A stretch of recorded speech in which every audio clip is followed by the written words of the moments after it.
Amin. Puji Tuhan, selamat malam. Ya, kita mulai aja. Teman-teman mungkin yang belum bisa bergabung nanti bisa lihat di YouTube-nya ya. Akan dibagikan di YouTube Evas Tangsel maupun di Christ ya. Mari kita sama-sama berdoa untuk memulai MPT malam ini mengenai spiritual warfare yang kedua. Mari kita berdoa. Tuhan Yesus, Tuhan yang kami kasihi, kami mengucap syukur padamu atas kesempatan hari ini Tuhan, kami boleh sama-sama hadir. Biarlah firman-Mu kembali menguatkan kami, firman-Mu kembali juga menyegarkan kami Tuhan. Kami tahu situasi hari ini tidak baik-baik saja, di mana pandemi juga terus berlangsung. Semoga diri-Mu Tuhan kembali menguatkan kami melalui firman yang akan kami dengar. Juga berkati setiap hal yang kami kerjakan, boleh menjadi Tuhan terang bagi jalan kami, juga pelita bagi hidup kami Tuhan. Tuhan rahmati juga masa muda kami berdoa, kami mengucap syukur. Amin. Oke, kita sama-sama akan mulai ya malam ini. Sebentar aku tampilkan. Ya. Oke, harusnya sudah kelihatan ya. Jadi kita akan sama-sama membahas mengenai manusia perlu Tuhan, bagian spiritual warfare yang kedua. Tapi sebelum itu mari kita sama-sama nyanyikan satu lagu. Ya, sama-sama kita memuji Tuhan ya, agar firman malam ini juga mencari dorongan bagi kita. Amin. Mari kita nyanyikan ya, kita sama-sama memuji Tuhan, lalu kita akan dengar sedikit firman ya.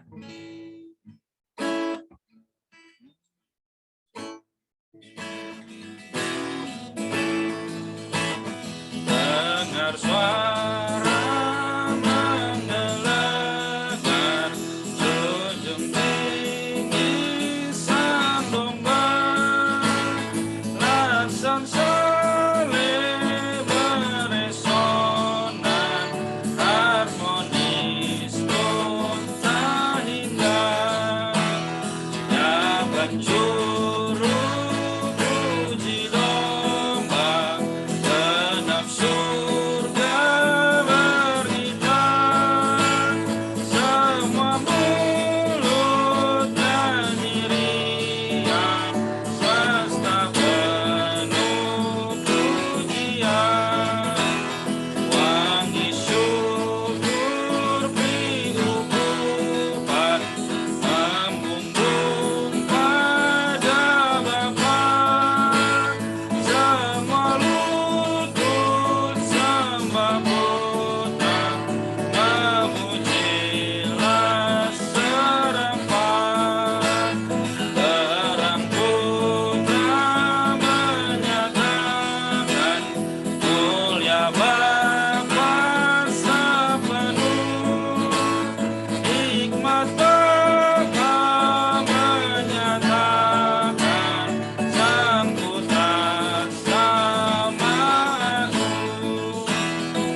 Jadi 7 bait ini ya semoga kembali menguatkan kita ya. Puji Tuhan teman-teman sekalian, kita lihat dari bait 1 sampai 7 ya, betul-betul menggambarkan bahwa Tuhan sang domba ya. Dia adalah Allah segala ya bagi kita ya. Sehingga kita boleh bersaksi ya, juga memuji Dia ya dengan harmonis, dengan tak hingga. Ya, jadi teman-teman sekalian di bait yang kedua dibilang setiap penjuru puji domba. Ya, setiap penjuru pasti memuji Tuhan. Tapi memuji Tuhannya dengan cara yang bagaimana? Ya, semua dengan mulut yang bernyanyi dengan riang sehingga semesta bisa penuh dengan pujian. Teman-teman sekalian, malam ini ya kita lihat bahwa memang kondisi ya situasi sekitar kita yang tidak mendukung memang ya di mana semua masih online, semua juga merasa bahwa Tuhan kok nggak datang-datang ya. Bahkan kita tahu bahwa sebagai orang muda begitu banyak perkara yang menggantikan Allah ya, bisa menggantikan Allah. Ya entah itu hobi, entah itu kesenangan, kesibukan dan lain hal. Tapi di bait yang ketujuh dibilang, dengar. Oh, teman-teman dengarlah ya. Surga riuh kembali. Sehingga kidung pujian boleh menggema, ya cakrawala penuh dengan amin ya, amin atas kurnianya ya. Memang kita tahu bahwa persekutuan namanya persekutuan ya, baik pribadi maupun bersama-sama tidak boleh ya hanya salah satu yang kita kerjakan, tapi keduanya baik pribadi maupun bersama-sama ya korporat harus kita kerjakan, karena kalau tidak maka kita akan kehilangan kekuatan untuk menjamah Tuhan ya. Jadi di bait yang ke-6 ya, saya mundur sedikit, dibilang ciptaan baru puas kini ya. Nah, sekarang kita semua sudah menjadi ciptaan baru atau belum? Ya. Kita semua sudah menerima Tuhan bukan? Ya, ketika kita sudah menerima Tuhan, maka kita boleh menikmati berkat selamat yang diberikan ya. Kita bebas, kita tidak terikat lagi. Amin. Semoga kidung pujian ini juga kembali menguatkan kita semua. Kita mengucapkan amin atas kurnia Tuhan ya. Oke, kita lanjutkan. Kita akan masuk dalam firman. Kita akan memasuki ya dalam pembahasan yang kedua dari peperangan rohani ya. Kita sudah bahas di awal tahun kemarin ya, tapi karena banyak hal kita tidak bisa adakan, tapi puji Tuhan malam ini kita bisa kembali mengadakan ya. Jadi peperangan itu apa? Perang adalah permusuhan ya. Saya hanya flashback, lalu nanti kita akan lanjutkan. Perang itu adalah pertempuran ya antara dua pasukan atau lebih. Ya, perkelahian, konflik, ya. Tapi hari ini konflik yang dimaksudkan adalah antara Allah dengan iblis. Ya. Dan kita bisa memilih karena Tuhan memang ya Allah kita memberikan kita hak bebas. Nah, teman-teman, di dalam Efesus 2 ayat 6 di poster yang sudah dibuatkan dikatakan, dan di dalam Kristus Yesus ia telah membangkitkan kita juga dan memberikan tempat bersama-sama dengan Dia di sorga. Teman-teman, ini adalah jaminan. Inilah janji Allah kepada kita semua. Nah, tapi bagaimana kita bisa memilikinya kalau hari ini kita masih berputar pada dunia kita sendiri? Ya, memang kita hidup sebagai orang Kristen. Memang kita sudah hidup sebagai orang muda yang mungkin kita berdoa pada Tuhan tiap hari. Tapi kalau kita tidak sungguh-sungguh berperang, maka sebenarnya kita sudah kalah. Kenapa? Mari kita flashback lagi ya. Jadi ada beberapa prinsip peperangan rohani. Yaitu yang pertama, jangan gunakan kekuatan sendiri. Ya.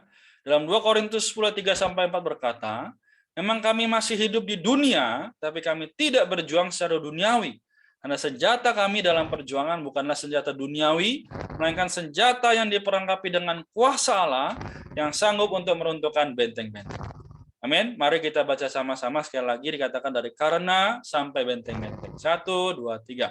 Nah, senjata kami dalam perjuangan bukanlah senjata duniawi, melainkan senjata yang diperlengkapi dengan kuasa Allah yang sanggup untuk meruntuhkan benteng-benteng. Benteng-benteng apa? Ya, entah itu pikiran kita, entah itu hasrat kita yang ingin lebih daripada Allah. Teman-teman, kenapa masih ada keinginan untuk lebih daripada Allah? Karena kita merasa tidak puas. Karena kita merasa bahwa kekuatan kita ini mampu. Ya, padahal tidak ada sesuatu pun yang baik dari dalam diri manusia. Ya, teman-teman sekalian, ini sudah dikatakan juga dalam kitab Yeskiel bahwa kebaikan manusia itu seperti kain kotor. Namun kenapa kita masih berjuang, masih hidup berdasarkan diri sendiri? Karena mungkin saat itu ya atau hari ini juga saya dan teman-teman lupa bahwa darah Kristus telah menyucikan kita, juga telah membuat kita dilayakkan di hadapan Allah. Bahkan tidak ada lagi yang bisa mengalahkan darah ini. Karena darah ini, ya 2000 tahun yang lalu memang Tuhan disalibkan, tapi dia mengeluarkan darah dan air supaya kita hari ini boleh diselamatkan. Amin. Kemudian yang kedua dan ketiga adalah kita perlu menjaga posisi kenaikan. Dan yang ketiga, menggunakan senjata rohani. Posisi kenaikan ini apa, teman-teman? Posisi kenaikan adalah di mana Kristus telah naik. Ya, Kristus telah menjadi Allah dan telah menjadi roh yang di dalam kita. Sama seperti dalam 1 Korintus 15 ayat 45 dikatakan bahwa Adam yang akhir telah menjadi roh yang memberi hidup. Nah, teman-teman, inilah menjaga posisi kenaikan. Jadi kalau kita sudah punya Kristus, kita jangan mundur lagi kepada diri masing-masing. Kalau kita menggunakan diri sendiri, kita menggunakan manusia jasmani, maka otomatis setiap hari kita pasti akan kalah. Kalah oleh khawatir, kalah oleh situasi, bahkan iblis dengan cara yang sangat licik, dia menggunakan berbagai macam sarana untuk menjauhkan kita daripada kehendak Allah. Ya, sekarang pertanyaannya nanti teman-teman boleh jawab pribadi. Lebih suka mana? Ya, lihat Instagram daripada baca kitab. Ya, boleh jawab sendiri. Lebih suka mana? Kita melihat YouTube daripada kita mendengar firman Allah. Nah, teman-teman, kalau kita sadar posisi kenaikan, maka kita akan lebih suka hal rohani daripada hal-hal yang duniawi tanda kutip. Lalu yang ketiga, kita perlu senantiasa menggunakan senjata rohani. Memang kita pasti lucu ya, kemana-mana pakai helm keselamatan, kemana-mana pakai pedang roh ya. Tapi teman-teman, kalau kita kemana-mana tidak bawa firman, maka bagaimana orang lain bisa mengenal Kristus? Bagaimana orang lain bisa percaya kepada Tuhan kalau kita sendiri tidak mengenakan senjata rohani ini? Memang dikatakan, kamu sok rohani, kamu sok suci. Tapi memang itu ya yang harus kita hadapi. Karena Matius pasal 5 juga berkata bahwa apa? Berbahagialah orang yang dianiaya karena kebenaran. Karena apa? Orang-orang atau rasul-rasul yang terdahulu juga dihina sedemikian. Ya, bahkan Rasul Petrus, Rasul Paulus dianiaya sedemikian. Bahkan Tuhan pun disalibkan karena kebenaran. Nah, hari ini kita bangga nggak kalau kita kemana-mana bawa Alkitab? Kita kemana-mana kita menceritakan firman Tuhan, atau malah kita malu? Ya, teman-teman, semoga malam ini ya sama-sama kita belajar. Saya juga masih belajar. Kita gunakan apa? Segala doa dan permohonan ya sebagai perisai iman. Ya, topeng keselamatan, baju zirah keadilan, ikat pinggang kebenaran, kasut Injil damai sejahtera, pedang roh yaitu firman Allah. Oh, tidak ada yang lebih mustika daripada ini. Memang teman-teman dalam situasi pasti ada saja yang membuat kita merasa tidak layak. Yes, memang kita tidak layak. Tapi karena ketidaklayakan kita, Tuhan telah memberikan dirinya sendiri sebagai pendamaian bagi kita. Oke. Sampai di sini harusnya sudah jelas ya, karena ini hanya flashback. Lalu yang keempat, prinsip rohani adalah harus ada doa peperangan. Apa itu doa peperangan? Apakah doa dalam hati saja tidak cukup? Apakah doa memohon saja tidak cukup? Justru itu tidak cukup. Nah, hari ini kita sedang berperang ya. Efesus pasal 6 menceritakan bagaimana iblis ya adalah lawan kita yang sejati. Ya, bukan darah dan daging, tapi justru penguasa-penguasa jahat udara yang hari ini ada di dalam setiap pikiran kita. Ya, di dalam setiap perkara yang mungkin kita kerjakan. Yesus 6:18 berkata, dalam segala doa dan permohonan, berdoalah setiap waktu di dalam roh, dan berjaga-jagalah di dalam doamu itu dengan permohonan yang tak putus-putusnya untuk segala orang kudus. Jadi teman-teman, malam hari ini, ya, betul-betul berdoa setiap waktu di dalam roh. Setiap waktu berarti apa? Setiap waktu berarti tidak ada bolongnya. Bahkan sampai kita tidur pun kita berdoa. Bayangkan, kita lagi tidur, kita mimpi, ya kita doa. Apakah ini tidak kelebihan, Kak? Justru pertanyaannya, di dalam 24 jam, seberapa banyak yang kita gunakan untuk bertemu dengan Allah? Apakah roh kita sudah sah dengan roh Allah? atau malah kita esa dengan dunia ini. Yang apa? Yang adalah bagaimana kita telah baca kitab Lukas pasal 4 ya, adalah milik si iblis ya. Milik si jahat, sorry. Nah, hari ini doa peperangan ini harus setiap waktu ya, setiap waktu. Lalu yang kelima adalah oleh darah dan perkataan kesaksian mereka. Wahyu 12 ayat 11 berkata, dan mereka mengalahkan dia oleh darah anak domba dan oleh perkataan kesaksian mereka. Karena mereka tidak mengasihi nyawa mereka sampai ke dalam maut. Amen. Jadi ini artinya apa?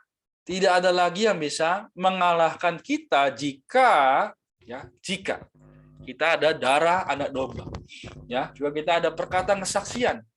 Nah, hari ini kita bersaksi kepada sosial media, pada teman-teman kita.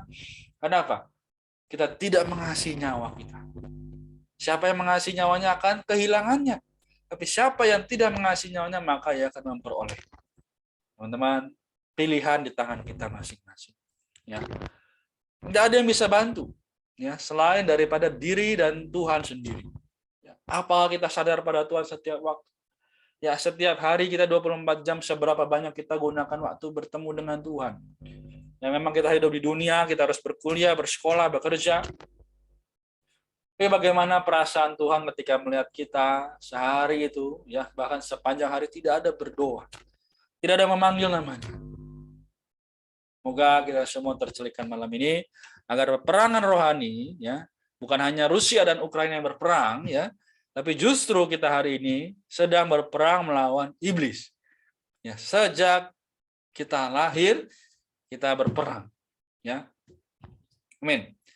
Ya, ini jadi satu perkataan aja ya. Beranilah, ya. Allah memberikan apa, ya? Cobaan, ujian, ya, kepada tentara, ya, kepada prajurit yang paling berani. Ya, jadi juga jangan berhenti berdoa, ya. Pasti seseorang, ya, bahkan mungkin ayah kita, ibu kita, tetangga, keluarga mungkin berdoa supaya melalui kita mereka bisa selamat. Tapi kalau kita tidak ada doa demikian, maka ya selesailah sudah. Kita sudah kalah. Ya. Lalu berikutnya, apa itu doa kuasa? Ya. Jadi ada dua, ya, dalam Matius 18 ayat 18 sampai 19 dan Matius 11 ayat 23 sampai 24. Nanti teman-teman juga boleh kembali merenungkan, ya. Saya hanya ingin ajak baca yang di tulisan tebal, ya. Oke. Dua orang dari antara kamu di dunia ini sepakat meminta apapun juga, permintaan mereka itu akan dikabulkan oleh Bapakku yang di sorga. Ya, meminta, tapi jangan asal meminta. Apa yang kita minta harusnya adalah kehendak Allah. Apa yang kita minta adalah supaya diri Tuhan boleh dikenal oleh banyak orang dan menyelamatkan banyak orang. Ya, setiap hari kita juga diselamatkan. Bukan hanya kita, tapi teman-teman, keluarga, bahkan seluruh, kalau kita bisa berdoa, seluruh kampusku Tuhan, supaya mereka boleh diselamatkan dari keinginan daging, dari setiap perkara yang bukan Allah. Teman-teman sekalian, memang ini tidak mudah.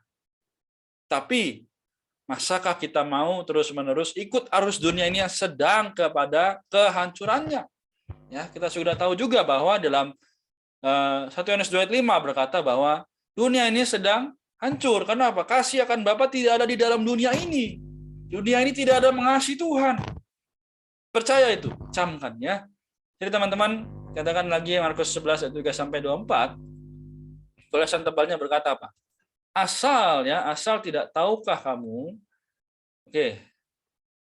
asal tidak tahukah kamu, ya, bahwa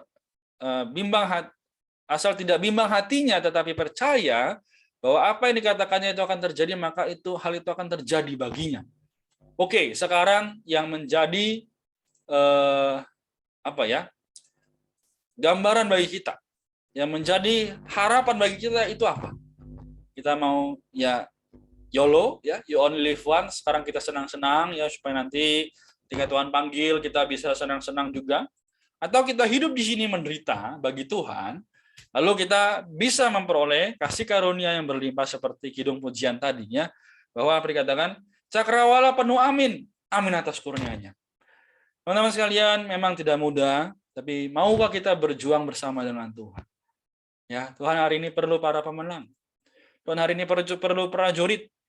Tapi siapa yang mau jadi prajuritnya? Kalau bukan Anda, bukan saya, maka Tuhan pasti akan bangkitkan orang lain. Dan jangan menyesal kalau Tuhan bangkitkan orang lain kita tertinggal. Amin. Kemudian kita lihat lagi, apa itu sumber doa kuasa? Ya, sumber doa kuasa adalah kenaikan Tuhan. Oke, jadi kenaikan Tuhan di sini yang dimaksud adalah kematian Kristus menanggulangi ciptaan lama di dalam Adam, kebangkitan Kristus membawa kita ke dalam ciptaan baru. Dan kenaikan Kristus memberi kita satu kedudukan baru di hadapan iblis. Oke, jadi tanpa kenaikan, ya, maka kita hari ini tidak akan bisa memperoleh kekuatan. Ya, tanpa kematian, tanpa kebangkitan, dan tanpa kenaikan, kita tidak mungkin bisa mendapatkan kekuatan. Jadi mengucap syukurlah, ya, sebab Dia baik. Seperti ada pujian, bersyukurlah kepada Tuhan, sebab Ia baik. Ya, jadi betul, sebab Ia baik. Tapi apakah kita bisa memiliki makna kenaikan Tuhan dengan sungguh-sungguh, atau hanya kita mengenal, oh Tuhan sudah naik, oh Tuhan sudah menyelamatkan aku, atau hanya sampai di situ? Atau kita betul-betul sadar bahwa kedudukan kita di hadapan iblis lebih tinggi, lebih berharga, lebih mulia daripada semua yang kita inginkan. Kalau bisa berkata demikian, maka kita akan seperti Rasul Paulus. Ya. Katakanlah Filipi 3:8, segala sesuatu kuanggap rugi, karena pengalaman Kristus lebih mulia daripada semuanya itu. Amin. Ya, moga kita semua juga diselamatkan hari ini, bahkan sampai Tuhan datang kembali. Oke, berikutnya, yaitu adalah hubungan antara Efesus 1, Efesus 2, dan Efesus 6. Ya, pasal 1 berbicara bagaimana kedudukan Kristus. Pasal 2 mengenai kedudukan gereja dalam Kristus. Jadi dalam Efesus 1, 20-22a. Nanti teman-teman juga boleh baca kembali ya di dalam perikop ini. Ya, dan menundukkan Dia. Ya. Dan menundukkan siapa? Kristus di sebelah kanannya di sorga. Ya, kemudian Efesus 2 ayat 6, ya, seperti ayat yang kita pakai. Dalam Kristus Ia telah membangkitkan kita juga dan memberikan tempat bersama-sama dengan Dia di sorga. Oh, semoga teman-teman kita malam ini kembali disadarkan. Ya, pasal 1, pasal 2 kitab Efesus, juga pasal 6 adalah beberapa pasal yang menjadi jantung Alkitab. Ya, juga menjadi core kita hari ini adalah kita betul-betul memperoleh kedudukan Kristus, juga memperoleh kedudukan gereja dalam Kristus. Amin. Kemudian pasal yang ke-6, ya. Katakan apa? Gereja, apa yang seharusnya gereja lakukan setelah ia berdiri pada kedudukan di dalam Kristus. Oke, teman-teman, jadi betul-betul ini saya hanya menyampaikan fakta daripada Alkitab, ya. Efesus 6 ayat 12-13 berkata bahwa melawan pemerintah-pemerintah, melawan penguasa-penguasa, melawan kuasa-kuasa dunia yang gelap ini, menroro jahat di udara, sebab itu ambillah seluruh perlengkapan senjata Allah, supaya kamu dapat mengadakan perlawanan pada hari yang jahat itu, ya, dan tetap berdiri sesudah kamu menyelesaikan segala sesuatu. Jadi teman-teman, ada perkataan yang diulang-ulang, yaitu melawan. Marilah hari ini kita lawan juga daging kita. Memang daging kita ingin ini, ingin itu, ingin ya banyak sekali. Tapi roh kita juga sedang ya apa ya? Kita tahu roh kita ini mau berjumpa dengan Tuhan, tapi terhalang oleh daging kita. Oleh karena itu marilah jangan terus-menerus kita memberi makan daging, tapi kita beri makan roh kita. Kita memuji Tuhan, kita baca kitab, kita berseru ya seperti doa dalam kitab Timotius ya. Dan kita harus berseru dengan hati yang murni ya, berseru bersama-sama dengan mereka yang dengan hati yang murni. Ya, supaya kita boleh mengadakan perlawanan dengan kuat. Amin. Moga kita malam hari ini juga semakin dinampakkan ya. Kita sama-sama beroleh terang, sama-sama beroleh satu kemajuan rohani. Ya, bukan hanya satu orang atau dua orang yang bangkit, tapi setiap kita dibangkitkan. Setiap kita makin cinta pada firman Tuhan. Amin. Ya, kita lanjutkan sedikit lagi. Oke, jadi doa kuasa adalah model doa dalam Markus 11 ayat 23-24. Ini tadi sudah kita baca ya. Jadi apa yang kita doakan ya, percaya bahwa kita telah menerima. Nah, jadi doa kuasa artinya apa? Tidak meminta Tuhan melakukan sesuatu, melainkan menggunakan kuasa untuk mengatasi masalah dan hal-hal yang perlu disingkirkan. Ya, jadi Gunung di sini juga apa? Mewakili kesulitan-kesulitan yang menghadang di tengah perjalanan kita, ya. Entah itu kesukaan kita, ya entah itu masalah, entah itu banyak hal yang mengganggu kita dengan Allah. Jadi bukan hanya perkara yang negatif yang mengganggu hubungan kita dengan Allah. Justru lebih bahaya perkara yang positif. Nah, perkara yang positif ya misal juga apa? Teman ajak ngumpul ya, teman ajak ya kita main ya, sehingga kita lupa bahwa kita harus memiliki persekutuan intim dengan Tuhan. Yang moga kita semua nampakkan ini, ya saya bukan melarang kita nggak boleh bergaul. Justru ketika kita bergaul, kita harus apa? Membicarakan firman Allah. Ya, apa yang membuat kita atau apa yang membuat gereja bisa punya doa kuasa? Yaitu iman yang sempurna. Yaitu apa? Tanpa sedikit keraguan bahwa apa yang kita lakukan itu sepenuhnya sesuai dengan kehendak Allah. Jadi teman-teman malam ini ya kita mungkin telah selesai membahas spiritual warfare, tapi minggu-minggu berikutnya kita akan kembali membahas bagaimana penghidupan kita, bagaimana seharusnya kita menjadi orang Kristen ya. Semoga Tuhan terus memberikan kita kekuatan, terang dan wahyu. Amin. Jadi apa hasil peperangan rohani? Ya, hasil peperangan rohani adalah seharusnya mendatangkan otoritas Allah. Ya, mendatangkan otoritas Allah. Lalu yang kedua, iblis terusir. Yang ketiga, masa kerajaan 1000 tahun musuh akan dilepaskan sementara, tapi akhirnya Tuhan dan para pemenang akan mencampakkan dia ke dalam lautan api selama-lamanya. Oh, haleluya. Jadi apa? Yang pertama, mendatangkan otoritas Allah. Yang kedua, iblis terusir. Yang ketiga, kita dan Tuhan akan mencampakkan iblis ke dalam lautan api selama-lamanya. Hari ini iblis ada dalam pikiran kita, tapi nanti ketika Tuhan datang kembali, jika kita sungguh-sungguh mempraktikkan doa kuasa ini, ya doa peperangan, maka dia akan dicampakkan. Ya, jadi teman-teman, ya satu kesimpulan yaitu melalui peperangan rohani, akhirnya tujuan kekal Allah akan tercapai. Jadi sekali lagi pertanyaannya, kenapa firman Allah kalah menarik dengan apa yang iblis sajikan di dalam dunia ini? Karena memang iblis menggunakan berbagai macam cara membuat manusia, terutama orang-orang muda, jatuh ke dalam perkara kesenangan-kesenangan duniawi. Semoga kita menjadi orang yang menyelamatkan juga teman-teman kita. Ya. Jadi malam ini mungkin perkataanku terbatas, tapi Tuhan Sang Roh itu tidak terbatas untuk menguatkan kita semua. Amin. Ya, jadi penutup ya teman-teman, kita boleh berkata juga kepada masalah kita, dear problem, my God is so much bigger than you. Ya, the bigger your problem, the bigger your prayer should be. Teman-teman sekalian, mungkin ini hanya kutipan, tapi justru semakin kita memang ada satu masalah, kita juga boleh semakin kuat berdoa. Ya, sama seperti bagaimana kita semakin dewasa, ya semakin banyak masalah yang akan kita peroleh, semakin banyak juga kesenangan yang kita miliki. Justru disitulah di saat yang tepat kita memiliki doa yang lebih kuat. Amin teman-teman sekalian. Semoga kita semakin hari ya semakin melihat apa itu kehendak Allah yang sejati, yaitu membawa kita diselamatkan.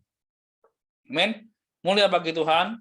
Mari kita tutup ya malam ini dengan doa ya. Setelah itu kita akan selesai. Si Tuhan.